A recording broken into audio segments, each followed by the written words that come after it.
Une histoire touchante, une leçon. Une veuve a eu un fils unique, après avoir grandi, il s'est marié, et il a décidé de la quitter avec sa femme et de voyager. Elle lui a dit, mon fils tu me laisseras. Il lui dit, pardonne-moi, mère, ne t'oppose pas à mon bonheur et à mon avenir. Puis il a voyagé et elle lui a toujours envoyé des lettres pour demander ses nouvelles, mais il ne lui répondait pas, alors elle a pensé à une astuce intelligente. Elle lui a envoyé une lettre disant, mon fils bien-aimé, j'ai hérité de mon oncle un grand terrain et j'ai beaucoup d'argent, si tu as besoin de quoi que ce soit, envoie-moi ce dont tu as besoin pour te l'envoyer. En effet, le plan a fonctionné. Il avait l'habitude de lui envoyer une lettre chaque semaine lui demandant de l'argent, et elle lui envoyait tout l'argent dont il avait besoin.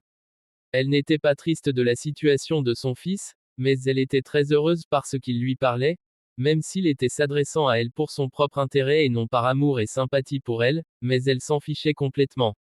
Après environ 3 mois, les réponses de la mère ont été coupées, alors il lui a envoyé une lettre après l'autre, et il n'a reçu aucune réponse d'elle, alors il a appelé l'un de ses voisins et ils lui ont dit qu'elle était décédée. Il était surpris que sa maison soit habitée par un homme étrange. Et quand il lui a demandé qui tu es, il lui a dit que ta mère m'a vendu cette maison il y a 3 mois.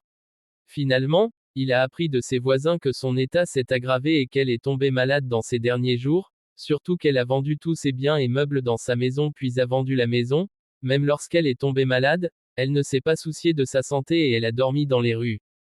Personne ne sait où elle a dépensé tout l'argent qu'elle a obtenu en vendant ses biens. Puis le jeune homme fondit en larmes et ne put plus rien dire.